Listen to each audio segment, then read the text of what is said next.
आज का पहला आर्टिकल हम कोऑपरेटिव बैंक के बारे में देखेंगे। कोऑपरेटिव बैंक्स क्या होती हैं, कैसे डिफरेंस होता है अर्बन कोऑपरेटिव बैंक और रूरल कोऑपरेटिव बैंक, क्यों मल्टी स्टेट कोऑपरेटिव बैंक को आरबीआई के द्वारा रेगुलेट किया जाता है, क्या डिफरेंस है दोनों में, ये देखेंगे। दूसरा इम्पॉर्टेंट आर्टिकल हम टीबी का देखेंगे कि मल्टी ड्रग रेजिस्टेंस टीबी में किस तरह से हम उसे जल्दी से टैकल कर सकते हैं और निक्षय पोर्टल का क्या यूज़ है, ये देखा जाएगा। और एक नेक्स्ट इम्पॉर्टेंट आर्टिकल जो है हमारा यूनेस्को की वर्ल्ड हेरिटेज साइट से रिलेटेड है, जिसमें गरबा को 15th यूनेस्को वर्ल्ड हेरिटेज बनाया गया है इंडिया से। ठीक है, तो आज का इम्पॉर्टेंट आर्टिकल्स हम स्टार्ट करते हैं। देखो, पहले आज के न्यूज़पेपर में फ्रंट पेज का आर्टिकल स्टार्ट करने से पहले मेरी आपसे रिक्वेस्ट है, हमें सजेस्ट जरूर करें कि हम वीडियो को कैसे इम्प्रूव करें। तो हमें कमेंट बॉक्स में या हमारे टेलीग्राम चैनल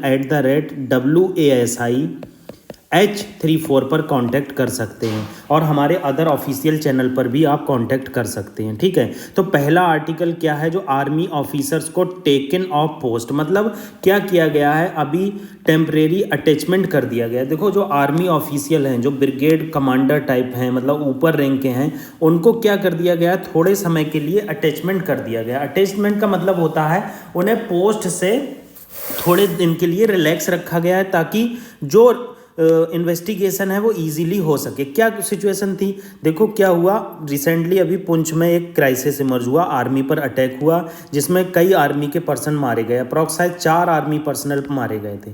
ठीक है, उसके बाद क्या हुआ कि 5-6 लोगों के इन्वेस्टिगेशन करते समय आर्मी ने गिरफ्तार कर लिया और उन्हें टॉर्चर किया गया। अकॉर्डिंग टू न्यूज़ वीडियो भी इमर्ज होकर आई, मगर वीडियो में पुष्टि नहीं हो पाई है।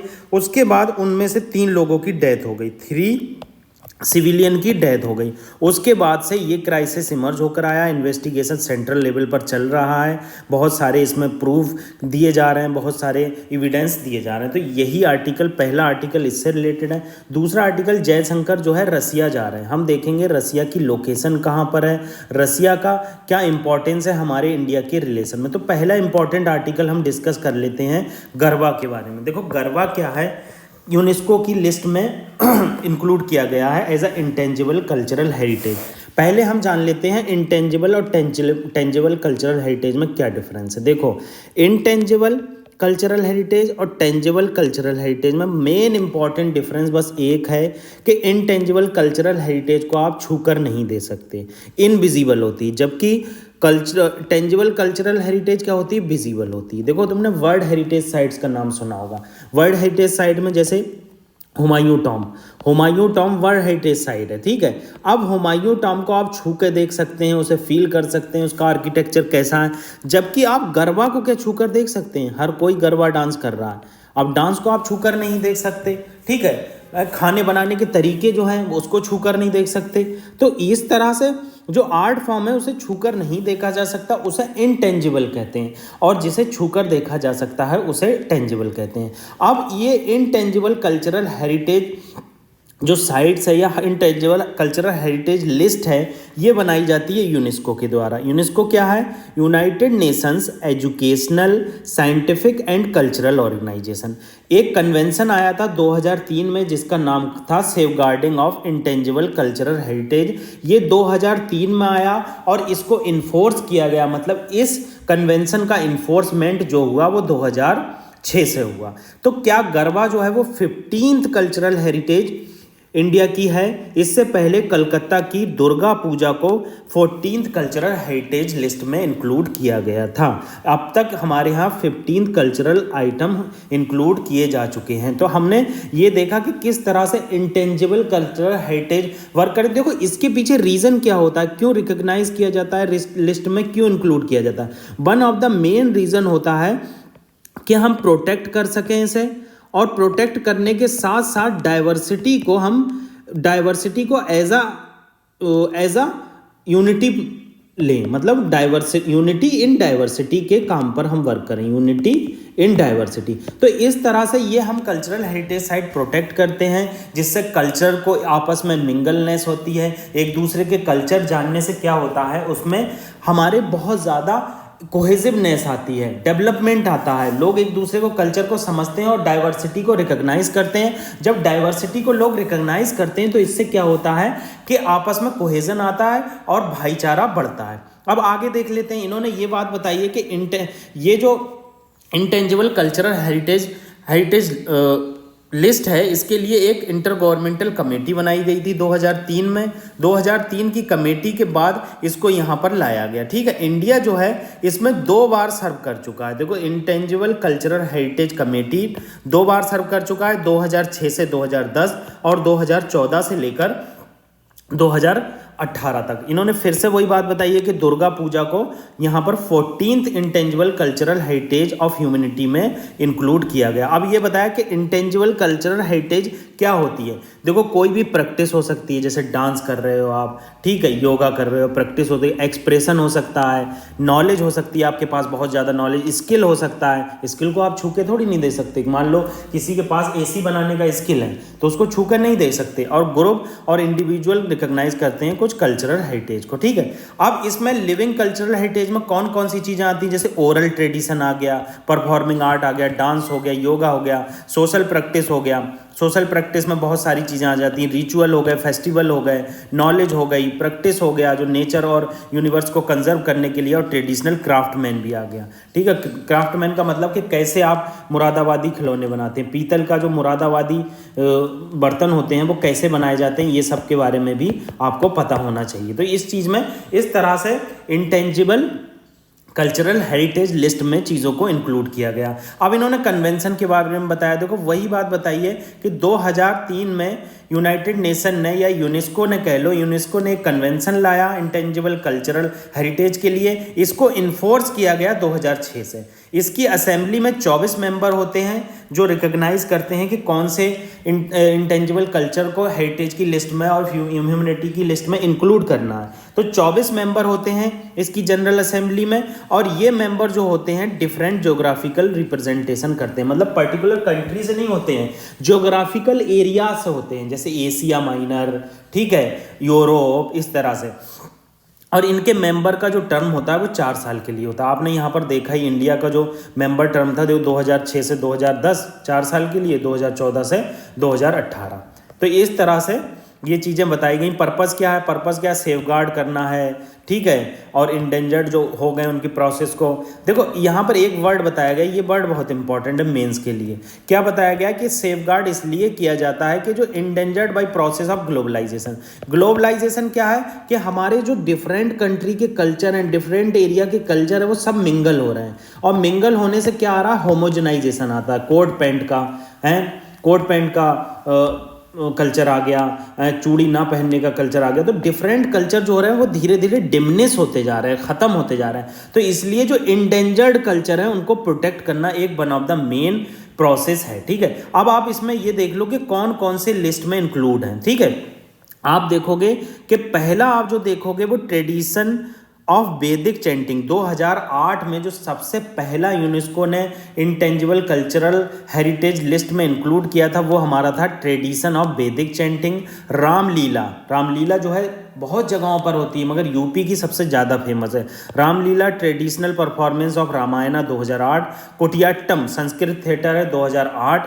ये कुटियाट्टम कहाँ होता है, केरला में होता है। रमन्ना उत्तराखंड में होता है, ये रिलीजियस फेस्टिवल है, 2009 में इसे इंक्लूड किया गया। मुदियत्तू ये केरला में होता है 2010 में। कलबेलिया राजस्थान में होता है 2010 में। छौ ये झारखंड वाले रीजन में होता है। छौ डांस आप याद रखना, छौ बहुत इंपॉर्टेंट डांस है, इसके बारे में हम सेपरेट वीडियो बनाएंगे कि डांस फॉर्म कौन कौन सी होती हैं। बुद्धिस्ट चैंटिंग, लद्दाख में बुद्धिस्ट चैंटिंग होता है। चैंटिंग का मतलब होता है कि उनके गुणगान गाए जाते हैं, जैसे जिक्र किया जाता है उर्दू में कि आप हो अल्लाह करते रहते हैं, ओम ओम करते रहते हैं, तो इस तरह से चैंटिंग। संकीर्ताना एक डांसिंग फेस्टिवल है मणिपुर में, ड्रमिंग और डांसिंग होता है, ये किया गया। ट्रेडिशनल ब्रास कॉपर जो कॉपर आर्ट है, जो ये जालंधर क्या लिखा है, जंदियाला गुरु, मतलब थिएटर, ये एक्चुअली एक ट्रेडिशनल ब्रास के बर्तन बनाए जाते हैं, कॉपर के बर्तन बनाए जाते हैं, यूटेंसिल पंजाब के रीजन में। योगा 2016। नौरोज़, ये नौरोज़ फेस्टिवल है ईरान का, ठीक है, पारसी लोगों का। और कुंभ मेला 2017। और इसके बाद 2014 क्या हो गया, ये दुर्गा पूजा, और 15वां हो गया हमारा गरबा। ठीक है। तो इस तरह से हमने यूनेस्को की इंटेंजिबल कल्चरल हेरिटेज साइट्स के बारे में जाना। हमने जाना कि कौन कौन से लिस्ट में इंक्लूड हैं। इसको आपको मैं टेलीग्राम चैनल पर शेयर कर दूंगा। अभी पीडीएफ बनाने में थोड़ी स्टाफ की कमी है, तो प्लीज़ आप थोड़ा हमारे साथ कोऑपरेट कर लीजिए, क्योंकि हमारे पास स्टाफ की कमी है और फंड की भी कमी है। ठीक है। नेक्स्ट आर्टिकल टीबी से रिलेटेड है। अब टीबी से रिलेटेड क्या आर्टिकल आया कि क्या होता है जो मल्टी ड्रग रेजिस्टेंट टीबी होता है। देखो, टीबी की कई फॉर्म होती हैं। पहले नॉर्मल टीबी होता है, फिर क्या होता है, अगर टीबी सही नहीं होता, आपने उसकी केयर नहीं की, प्रॉपर कोर्स से दवा नहीं खाई, तो ये टीबी क्या होता है, ड्रग रेजिस्टेंस टीबी में बदल जाता है, जिसे मल्टी ड्रग रेजिस्टेंस टीबी कहते हैं। मल्टी का मतलब हुआ कई सारे ड्रग, और ड्रग रेजिस्टेंस का मतलब हो गया कि ड्रग उस पर काम ही नहीं कर रहे हैं। बहुत सारे ड्रग जब टीबी पर काम करना बंद कर देते हैं तो उसे एमडीआर टीबी कहते हैं, मल्टी ड्रग रेजिस्टेंस टीबी। अब मल्टी ड्रग रेजिस्टेंस टीबी में क्या होता है, पेशेंट को बहुत सारी दवाएं देना पड़ती हैं, 14,000 पिल्स देना पड़ती हैं। ठीक है। अब ये 14,000 पिल्स देने की वजह से क्या होता है कि दवाएं खाते खाते पेशेंट में क्या होता है, टॉक्सिसिटी लेवल बहुत ज़्यादा बढ़ जाता है। अब ये टॉक्सिसिटी से क्या होता है कि इंसान की वैसे टीबी से मृत्यु ना होकर क्या है, ड्रग से उसकी मृत्यु हो जाती है, दवाओं से। तो इस मल्टी ड्रग रेजिस्टेंस टीबी के जो रेजिमेन है, इसको कम करने के लिए बहुत ज़्यादा रिसर्च चल रही है और इसमें थोड़ी सफलता भी मिली है। हमारे लिए क्या इंपॉर्टेंट है कि ट्यूबरक्लोसिस होता क्या है, किससे होता है। देखो, ट्यूबरक्लोसिस जो है एक इन्फेक्शियस डिजीज है। ये वायरस से नहीं होता है, ये बैक्टीरिया से होता है। आप हमेशा याद रखना, इस चीज़ को रट लेना। टीबी का क्वेश्चन इतना ज़्यादा आता है कि मैं आपको बता नहीं सकता, क्योंकि इंडिया में टीबी के केसेस बहुत ज़्यादा हैं, यहाँ तक कि अफ्रीका की कंट्री से भी ज़्यादा हैं। तो इसलिए टीबी को जो है बहुत अच्छे से पढ़ लेना। टीबी एक इन्फेक्शियस डिजीज़ है जो बैक्टीरिया से होती है। उस बैक्टीरिया का नाम है माइकोबैक्टीरियम ट्यूबरक्लोसिस। ठीक है। प्रैक्टिकली क्या होता है कि एनी ऑर्गन को ये अफेक्ट कर सकता है, मगर मोस्ट ऑफ कॉमन ऑर्गन क्या होते हैं, लंग्स में ये अफेक्ट करता है, प्लूरा में इन्फेक्ट करता है, लिम्फ नोड्स में करता है, इंटेस्टाइन में करता है, स्पाइन में करता है और ब्रेन में करता है। ये इंपॉर्टेंट है, ये आपको पता होना चाहिए। ठीक है। ट्रांसमिशन कैसे होता है, देखो, ट्रांसमिशन एयरबॉर्न इन्फेक्शन होता है। मतलब कि आप मान लो बस में सफ़र कर रहे हो, किसी को टीबी हुई है, बस में बहुत भीड़ है और आपकी इम्यूनिटी लेवल कम है, तो आपको टीबी होने के चांस रहेंगे। देखो लिखा, क्लोज कॉन्टैक्ट विद इन्फेक्टेड, और ये मोस्टली डेंसली पॉपुलेटेड एरिया में फैलता है जहां पर पुअर वेंटिलेशन होता है। सिम्टम क्या होते हैं टीबी में, आपको कफ तो पता ही नॉर्मल होता है, बहुत ज़्यादा खांसी आएगी, उसके साथ बलगम टाइप में आएगा, चेस्ट पेन होगा, वीकनेस होगी, लॉस होगा, वेट लॉस होगा, फीवर। देखो, टीबी वाला पेशेंट आपने कभी भी देखा होगा, तो टीबी वाले पेशेंट की एक खासियत होती है कि उसका वेट बहुत जल्दी लॉस होता है। ठीक है। बहुत कमज़ोर देखने में मिलता है। अब इनिशिएटिव क्या लिए गए, गवर्नमेंट के द्वारा बहुत सारे इनिशिएटिव लिए गए और ग्लोबल लेवल पर भी लिए गए। देखो, WHO ने एक इनिशिएटिव लिया है, find treat all end TB. ये आप याद रखना, find treat all end TB, ये ग्लोबल इनिशिएटिव है। दूसरा क्या है, स्टॉप टीबी पार्टनरशिप, और WHO ने एक रिपोर्ट रिलीज करता है, ग्लोबल ट्यूबरक्लोसिस रिपोर्ट। ये बहुत इंपॉर्टेंट है।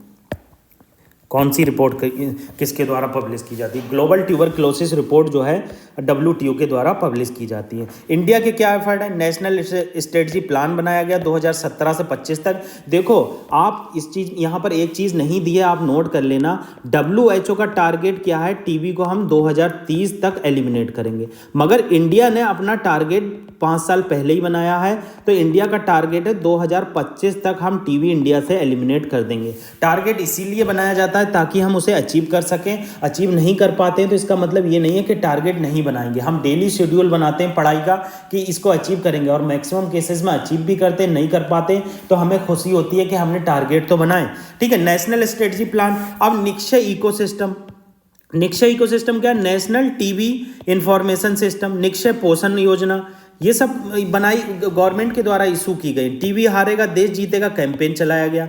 अभी तक देखो, टीबी की 2 वैक्सीन है, आप याद रखना, ये इंपॉर्टेंट है। एक BPM है, वैक्सीन प्रोजेक्ट मैनेजमेंट, और दूसरी है MIP, माइकोबैक्टीरियम इंडिकस प्राणी, ठीक है। ये 2 वैक्सीन हमारे इंडिया में चलती। 2018 में एक निक्षय पोषण योजना चलाई गई ministry of health and family welfare के द्वारा। इसमें टीबी पेशेंट का जो है रिकॉर्ड को भी मेंटेन किया जाएगा, यहाँ नहीं लिखा हुआ है, आप लिख लेना। निक्षय पोषण योजना में रिकॉर्ड मेंटेन किया जाता है और फाइनेंशियल एड दी जाती है 500 रुपये पर मंथ और न्यूट्रिशन नीड के लिए, क्योंकि टीबी में न्यूट्रिशन लेवल बहुत ज़्यादा डिक्लाइन होता है। अब इस न्यूट्रिशन नीड के लिए फाइनेंशियल हेल्प दी जाती है 500 रुपये पर मंथ। तो ये निक्षय पोर्टल और निक्षय पोषण योजना ये बहुत इंपॉर्टेंट है। निक्षय पोर्टल पे टीबी पेशेंट का सारा डेटा मैनेज किया जाता है। दूसरी, अब अगला इंपॉर्टेंट आर्टिकल हमारा कोऑपरेटिव बैंक के बारे में। जैसे मैंने आपको बताया ही, अर्बन कोऑपरेटिव बैंक से रिलेटेड ये आर्टिकल है। क्या हुआ, आरबीआई ने अभी एक लाइसेंस कैंसिल कर दिया सीतापुर उत्तर प्रदेश में एक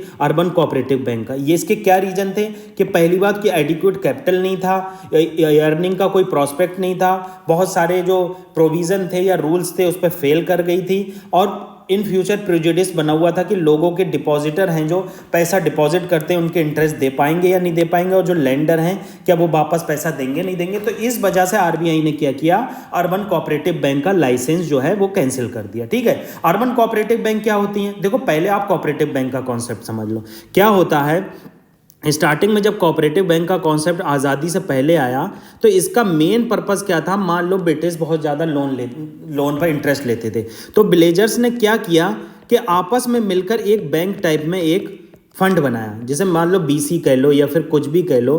तो इस फंड में क्या करे, सब लोग पैसा डालते थे।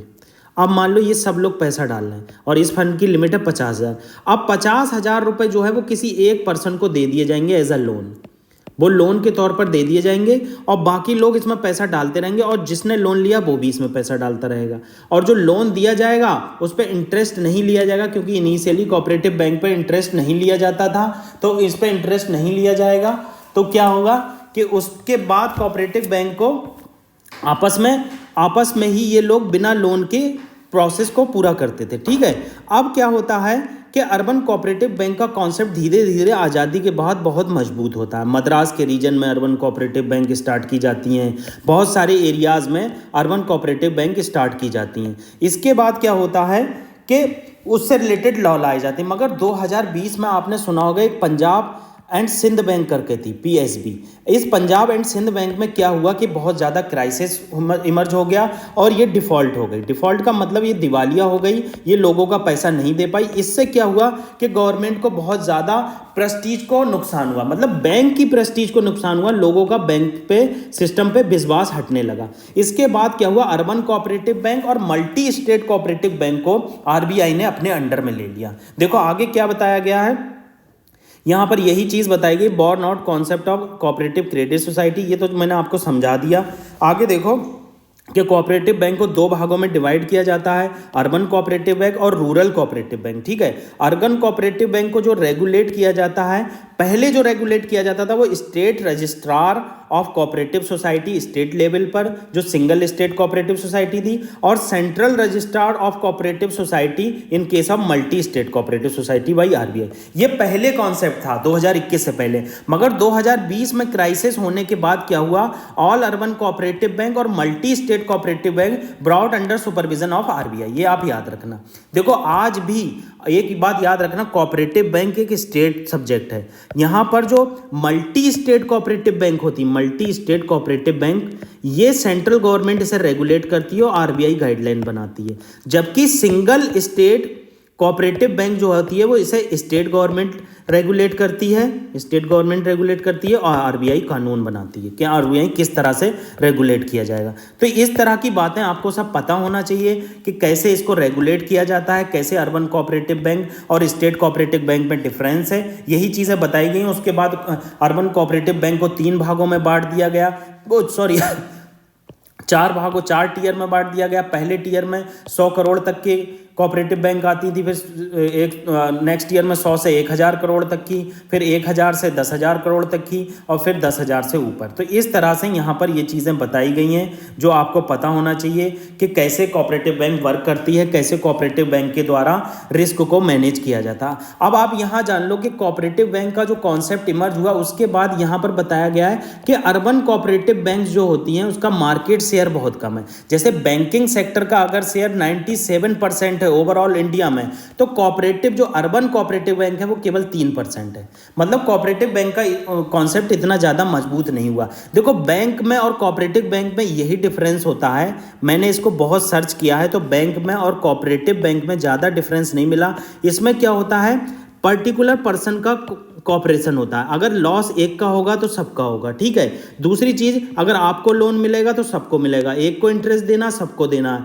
और सबको इसमें से पैसा निकालना। मतलब बैंक का कॉन्सेप्ट अलग होता है, ये कॉमर्शियल होता है। ये लोन जिसे चाहते हैं उसे देते हैं अपने मन के अकॉर्डिंग, जिसको इंटरेस्ट जितना इंटरेस्ट करना है इनके लिए अपने अकॉर्डिंग इंटरेस्ट करते हैं। इनके सेंट्रलाइज एजेंसी होती है। इसमें क्या होता है, ये इंटरेस्ट वगैरह सब कुछ खुद ही डिसाइड करते हैं। ये छोटे छोटे बेसिक डिफरेंस हैं, ज़्यादा बैंकिंग और कोऑपरेटिव बैंक में डिफरेंस नहीं है। आपको बस कॉपरेशन का डिफरेंस मिलेगा, और बैंक में कोई कॉपरेशन का कॉन्सेप्ट ही नहीं है। एक सिंगल पर्सन या एक गवर्नमेंट बैंक बना लेती है, उसे रेगुलेट करती है, इंटरेस्ट डिसाइड करती है। इसमें क्या है, सब कॉपरेशन के थ्रू होता है। अब क्या है, कुछ कंसर्न देख लो आप जल्दी से। ये कंसर्न बहुत इंपॉर्टेंट है, मेंस में भी काम आएंगे और प्रीलिम्स में भी पूछ सकता है कि कैसे कोऑपरेटिव बैंक कंसर्न इमर्ज हो रहे हैं। देखो, फाइनेंशियल वल्नरेबिलिटी। फाइनेंशियल वल्नरेबिलिटी क्या होता है कि लो कैपिटलाइजेशन। मतलब अर्बन कोऑपरेटिव बैंक में क्या होता है, कैपिटलाइजेशन ही नहीं होता। गवर्नमेंट कैपिटल थोड़ी नहीं देगी। आपने जब कॉर्पोरेशन से बैंक बनाई है तो गवर्नमेंट उसमें आपकी मदद कर सकती है, मगर डे टू डे आपकी मदद नहीं कर सकती। तो इसलिए लो कैपिटलाइजेशन होता है। इसी वजह से मिसमैनेजमेंट हो जाता है। मिसमैनेजमेंट हो जाता है तो क्राइसिस इमर्ज हो जाते हैं। देखो, high level of non performing asset हो जाता है। किसको लोन कितना दिया कुछ पता ही नहीं होता। इनसफिशिएंट इंटरेस्ट होता है, मतलब इनसफिशिएंट रिजर्व होता है। रिजर्व इतना है ही नहीं कि हम मैनेज कर सकें, वहां के स्टाफ को मैनेज कर सकें, ठीक है। गवर्नेंस इशू, वही बात आ गई। इनएडिक्वेट रोबस्ट गवर्नेंस प्रैक्टिस, मतलब जो परफॉर्मेंस और इंटीग्रिटी होना चाहिए वो डिक्लाइन हो जाती है। गवर्नेंस का सिस्टम क्या मतलब है गवर्नेंस का, कि हायर अथॉरिटी ने ये कहा लोअर अथॉरिटी से ये काम करो, मगर कोऑपरेटिव सोसाइटी में ऐसा नहीं हो पाता है। वहां पर हायर अथॉरिटी की इतनी वैल्यू नहीं होती है। अदर भी रीजन होते हैं गवर्नेंस इशू में, जैसे कोई भी चीज फाइल मैनेज करना है या किसको कितना लोन दिया है, ये सब प्रॉब्लम। अब क्या है, पुअर गवर्नेंस की वजह से क्या लीडिंग कंडीशन इमर्ज होती है, लीड टू मिसमैनेजमेंट हो जाता है, कॉम्प्लाइंसेज नहीं हो पाते हैं, इथिकल कंसर्न आ जाता है बैंक में। कॉम्प्लाइंसेज चैलेंजेस क्या होता है, जो रेगुलेटरी है और लीगल रिक्वायरमेंट है वो कंप्लीट नहीं हो पाती। मान लो गवर्नमेंट ने कहा कि आपको क्रेडिटर की लिस्ट बनाकर देना है कि आपने किस किस से लोन लिया है और डिपॉजिटर की, तो कोई भी कंप्लाइंसेस फॉलो नहीं हो पाता है, क्योंकि जो कॉर्पोरेशन लेवल होता है उसमें अथॉरिटी का अभाव होता है, ठीक है। रिस्क मैनेजमेंट का कोई कॉन्सेप्ट नहीं है, कि आइडेंटिफाई नहीं कर पाते हैं रिस्क, कहाँ से कितना लोन दिया गया है, कैसे वेरियस रिस्कों को कैसे मैनेज किया जाएगा, मतलब स्किल की कमी होती है। क्रेडिट रिस्क होता है, किसको क्रेडिट दे दिया तो उसको मैनेज नहीं कर पाते। लोन अंडर राइटिंग स्टैंडर्ड, मतलब कि लोन किसको कितना दिया है कोई पता नहीं है, ठीक है। बोरोइंग परफॉर्मेंस कैसी है, लिक्विडिटी रिस्क आता है, ठीक है। आईटी और इंफ्रास्ट्रक्चर और साइबर सिक्योरिटी से भी रिलेटेड रिस्क देखने को मिलते हैं। आईटी से कैसे, आपके पास कंप्यूटर है, आपने उसे साइबर अटैक से बचाने के लिए कोई सॉफ्टवेयर ही नहीं किया तो ये आईटी अटैक हो गया। गवर्नमेंट से आपने कोई मदद ही नहीं मांगी है। तो ओवरऑल क्या किया, इस 2020 के बाद आरबीआई ने क्या किया, आरबीआई ने कहा कि इसे हम अर्बन कोऑपरेटिव बैंक को और मल्टी स्टेट कोऑपरेटिव बैंक को हम जो है रेगुलेट करेंगे। स्टेट कोऑपरेटिव बैंक को रेगुलेट किया जाता है स्टेट गवर्नमेंट के द्वारा, मगर आरबीआई उसमें हेल्प करती है। Thank you very much.